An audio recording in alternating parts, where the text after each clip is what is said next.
My mother-in-law let herself into my house in the middle of the night and kidnapped my 4-week-old baby, and now I'm considering divorce because my husband doesn't see how messed up this is. So a little backstory. My husband is an only child. His mom has always been very involved. We got along somewhat, but she always sort of crossed some lines. She has a key to our house for emergency purposes only because she lives 4 blocks away. I had our daughter 4 weeks ago. She has been over at least 3 days every week since I've had her. She's always telling me what I am doing wrong and how she'd do things so differently. Baby is up every 2 hours at night and she insists she'd sleep through the night if she could stay at grandma's. I told her I'm not comfortable sending a breastfed baby away overnight at 4 weeks. This last week she kept pushing the issue no matter how many times I said no. Last night we put the baby in her crib. We stopped room sharing because the baby was so loud I could get no sleep whatsoever, so my husband has been getting her when it's time for her to feed. Husband fell asleep early and I dozed off. I woke up 4 hours later and started to panic because she hadn't made any noise. I was sure she had died of SIDS.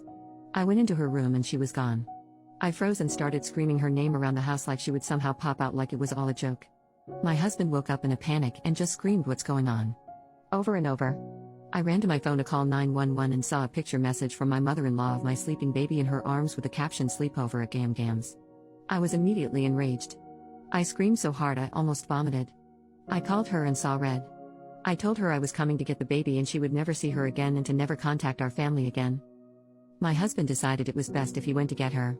When he came back he said his mother decided to let herself in and give us a break, that she was sure we'd hear the text and she thought we would be thanking her for a night's sleep. I do not give a damn. I hate her. I cannot forgive her for this. My husband thinks I need to calm down. That we just need to get our key back. His lack of urgency about the situation makes me want to divorce him. We have never had any issues before this, but this feels like a deal breaker to me. I already had PPA and now it's through the roof.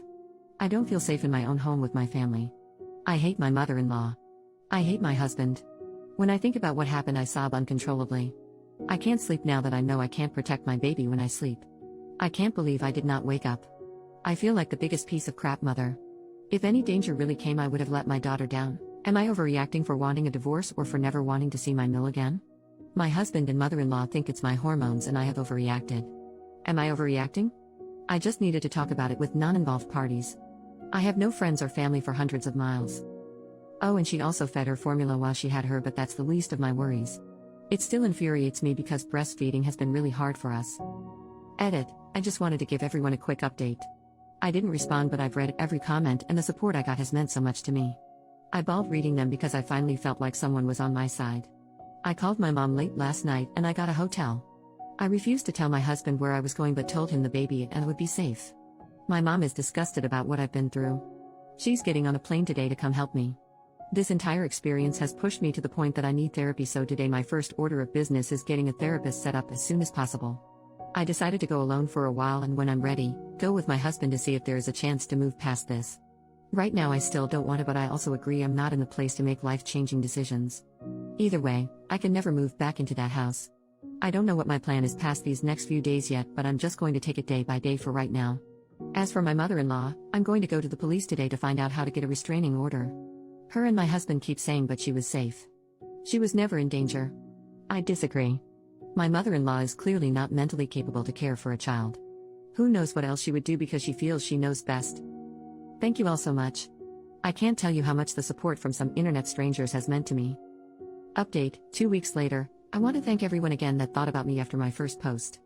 This past 2 weeks have been crazy for me emotionally, but I saw the request for an update and wanted to let everyone know what was going on even though it's been generally uneventful. I got so many messages and comments with support that meant so much to me.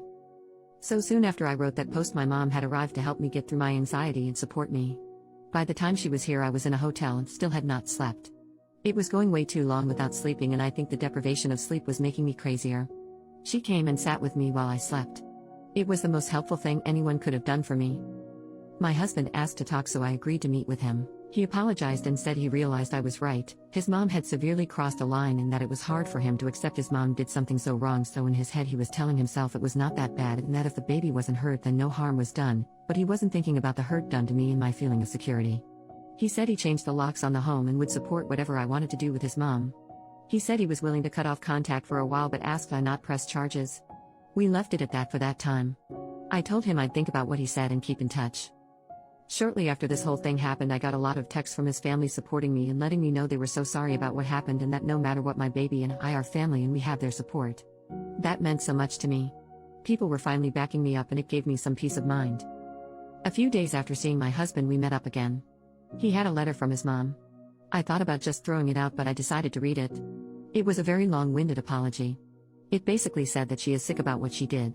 She said if someone did that to her when her husband was young, she'd want them to die. She is terrified about losing me as a daughter-in-law and her grandchild, but she is going to keep her distance. She asked me to reach out if and when I am ready. I still haven't reached out to her and I don't know if I will. I feel like her letter may be genuine, but I don't think I will ever trust her again for obvious reasons. I feel like she sees it as an easier to has forgiveness than permission sort of thing. I'm in a hard place of trying to decide how to assert my authority as a mother without alienating my child from people who love them. I don't want my forgiveness to seem like weakness, and in the end put my child in more situations like this. I've been getting help with all this in therapy, which I have started twice a week. Right now the general guidance I get from my therapist is don't make any big moves yet, divorce, moving long distances, cutting people out, etc., so I'm taking it day by day. I make sure my husband sees our child every day. We don't talk about the state of our marriage yet. I told him when I was ready we will talk. He's respected that and it's made a huge difference in the hope I have for our future. So that is really it. There weren't really any dramatic blow-ups or legal action.